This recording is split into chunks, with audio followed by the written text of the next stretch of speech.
Robert Redford was one of the greatest names in modern Hollywood. The 89-year-old actor died early this morning at his home in Utah. That's according to his publicist. Some stars leave behind more than the roles they played or the films they helped create. They leave behind legacies that stretch far beyond the screen. Legacies woven with unspoken rivalries, complicated friendships, and secrets that refuse to disappear, even when the final curtain falls. Robert Redford was one of those rare figures. When the news of his passing broke, it seemed like the world had lost more than just an actor.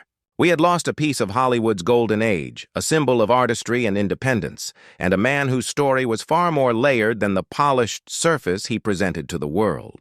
What shocked many wasn't just the fact that Redford was gone, but the echoes that followed. The whispers that suggested his life had been marked by fractured bonds and old grudges that time never fully erased. And in those hushed conversations, one name kept surfacing, a name belonging to another Hollywood legend who, despite their shared history, would almost certainly never stand at Redford's grave. What could drive such a wedge between two titans of the silver screen, so deep that even death could not mend it? When Robert Redford's passing was confirmed on September 16, 2025, the industry came to a halt.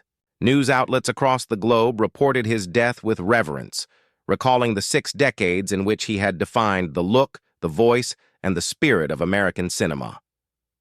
For audiences around the world, Redford wasn't just a familiar face in films.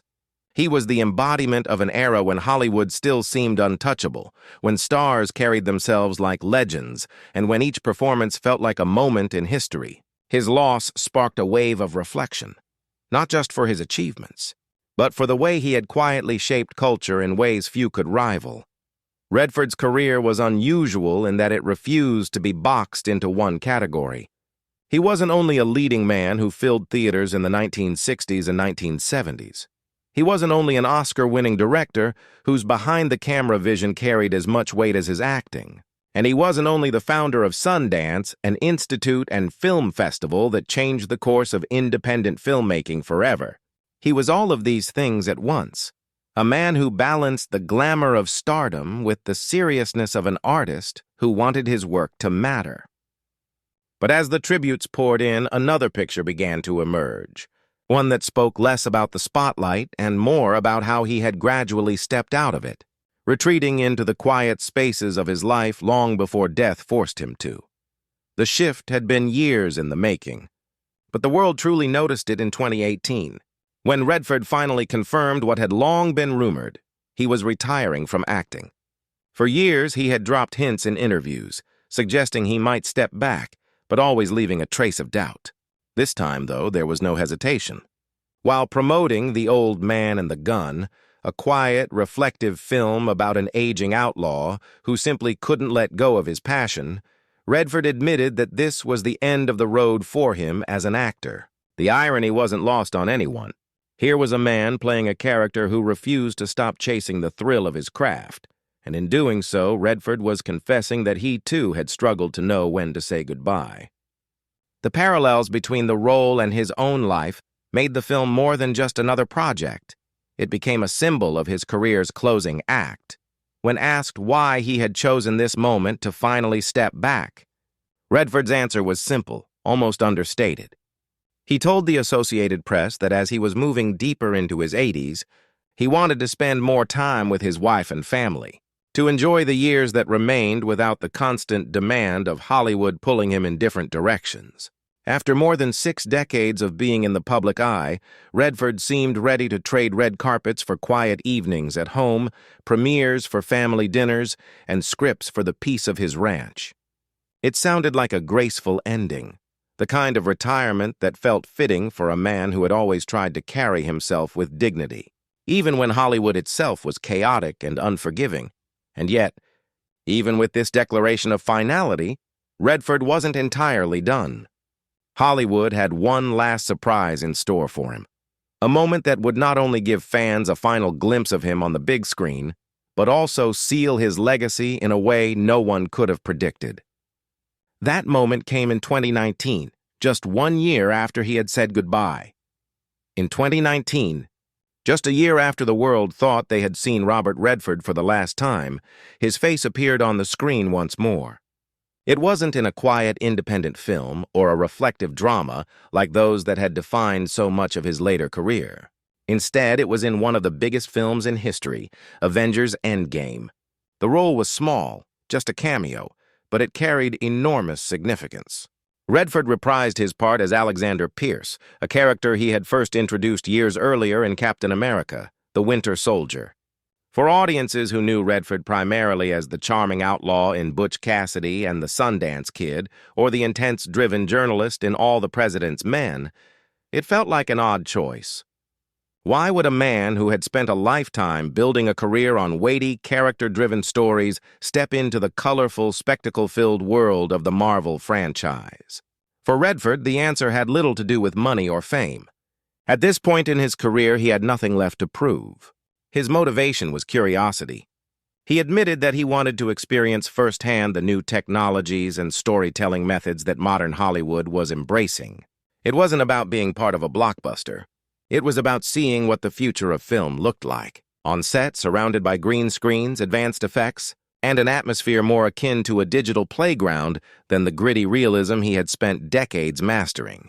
Redford quietly closed the chapter of his acting life. The Russo brothers, the directors of Endgame, later revealed that on the very day Redford filmed his cameo, he told them it would be his last time acting in front of a camera. That moment, almost hidden in the noise of the film's larger-than-life spectacle, became a symbolic farewell. While millions of fans watched superheroes battle for the fate of the universe, Robert Redford was saying goodbye to the career that had defined him. It was a quiet exit, the kind of understated goodbye he had always preferred. Yet it carried a weight that those who knew his story could feel. After that cameo, Redford disappeared from Hollywood altogether. In 2020, he made another decision that underscored how serious he was about closing one chapter and opening another. He sold his horse ranch in Utah, a property he had owned for decades.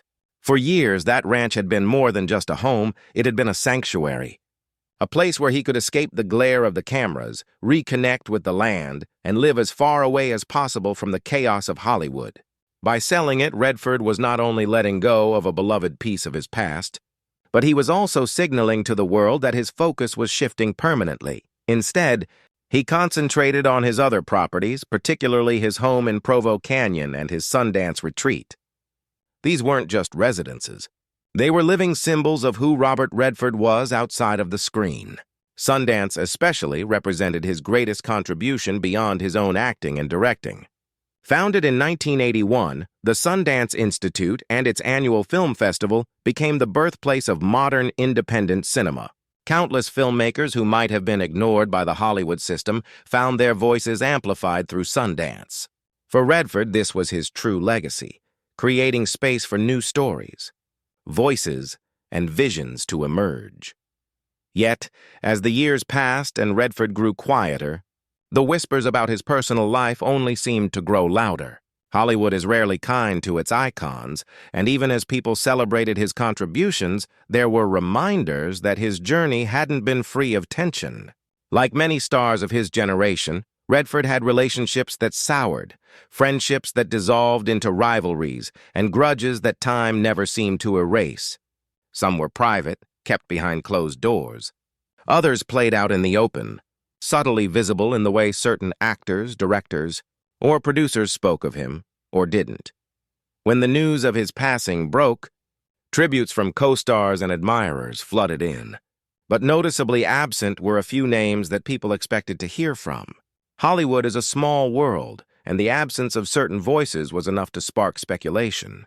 Was it simply a matter of personal choice, or was it evidence of lingering resentments that hadn't healed, even at the end? One name in particular stood out.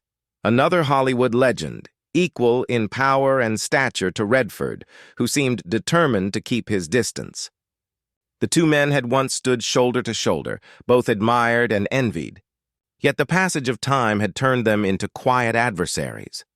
The question hung heavily in the days following Redford's death. What had happened between them? Why had two icons, bound by their place in film history, drifted so far apart that one could not bring himself to pay respects to the other? Hollywood thrives on stories like these, tales of great partnerships that collapse into silence, of friendships turned cold by ambition, ego, or betrayal. In Redford's case, the mystery only deepened the fascination. Behind the charming smile and the carefully maintained image of the golden boy of American cinema was a man who carried the scars of his choices, both professional and personal. Redford was, in many ways, a symbol of perfection in Hollywood's eyes. Handsome, charismatic, thoughtful, intelligent, he seemed to embody everything a leading man was supposed to be. But that kind of image comes with pressure, and pressure often breeds resentment, not only in those who carry it, but in those forced to live in its shadow.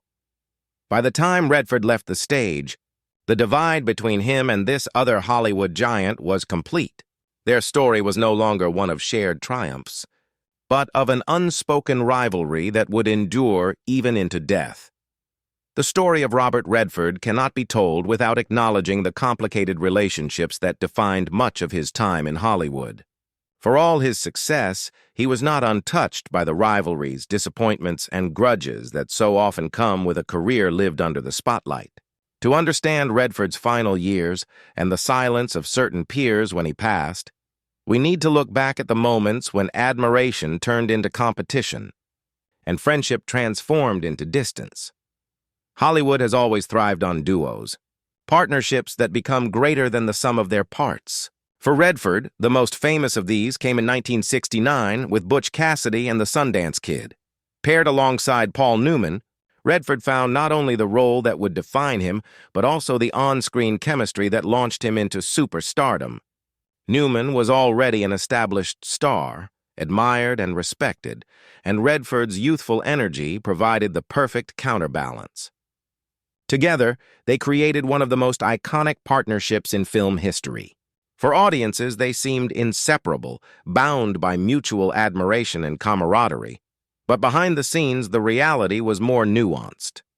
Newman and Redford respected each other, yes, but they were also two men with egos, ambitions, and careers that sometimes clashed. While Newman had long carried the aura of Hollywood royalty, Redford's rapid ascent threatened to overshadow him. Their friendship, though real, was never free from the quiet tension of two men competing for the same spotlight. Over time, those tensions would grow, and though they reunited in The Sting in 1973, the unspoken rivalry lingered. By the time of Redford's passing, Newman was long gone.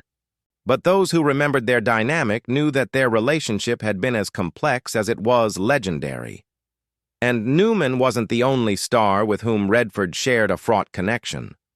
Hollywood, after all, was a world where careers could rise or fall based on one role, one decision, or one remark in the press. Redford's charm and good looks made him an instant favorite, but they also painted him as a rival to nearly every leading man of his era. Actors like Warren Beatty, Clint Eastwood, and even Dustin Hoffman found themselves, at one point or another, mentioned in the same breath as Redford, sometimes as peers, sometimes as competitors.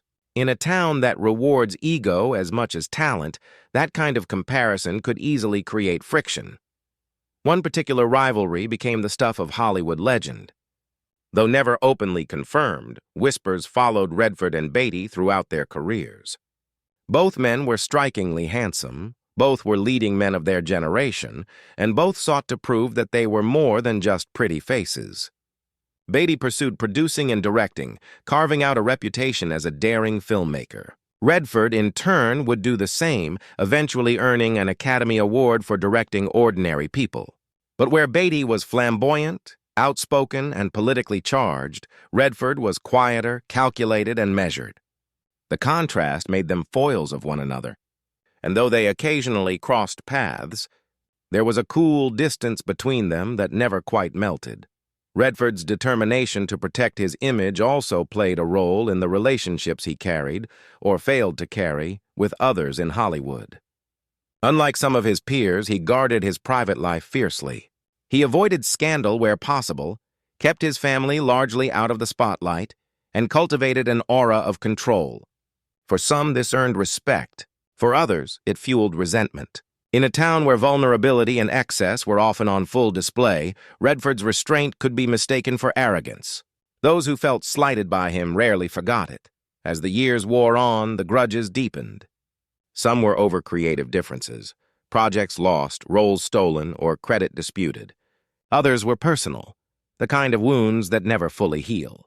The public never saw the weight of these battles. They saw the smile, the effortless charisma, the man who seemed to glide through decades of Hollywood chaos untouched. But those who knew him understood the cost of maintaining that image. Beneath the surface, Redford was as human as anyone else, proud, sometimes stubborn, and unwilling to bend when he believed he was right. When news of his death broke, Hollywood responded as it always does, with tributes, montages, and carefully worded statements. But what was just as telling were the silences. Certain figures, once close, remained quiet. Their absence at memorials and their silence in the press spoke louder than any words. For fans, it was puzzling. For insiders, it was confirmation of what they had long suspected, that some wounds never closed, even at the end. This reality only added to the fascination with Redford's legacy. Here was a man who seemed untouchable, yet whose career was shaped as much by the people he clashed with as by the roles he played. His rivalries didn't destroy him, they defined him. They pushed him to direct, to found Sundance, to prove over and over again that he was more than just a face. They hardened him, perhaps even isolated him. But they also made him the icon he became. And so, when the world mourned his passing, it wasn't just mourning the actor, the director, or the festival founder.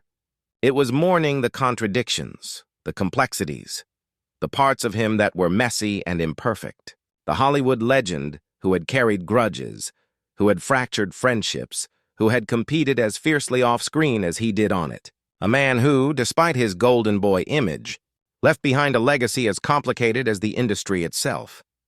In the end, what remains of Robert Redford is more than the films, more than the awards, and more than the festival that bore his name. What remains is a portrait of a man who lived in two worlds, the one the public saw, polished and golden, and the one hidden in shadows, marked by rivalries, loss, and the relentless passage of time. His death in 2025 did not simply close the book on a career. It reminded the world that even icons, even those who seem larger than life, are shaped by the same complexities and contradictions that define us all. For much of his life, Redford carried himself with a kind of stoic grace. He was not the kind of celebrity who courted gossip columns or flaunted excess. Instead, he preferred quiet control, letting his work speak louder than his words. Yet even this approach came at a cost. For those who wanted more of him, more openness, more vulnerability, more connection, his reserve sometimes felt like distance. Those who worked with him often admired his professionalism, but admitted that he could be difficult to truly know.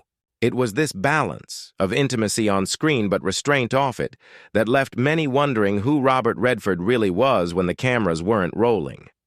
In his private life, Redford endured heartbreaks that few fans ever knew in detail.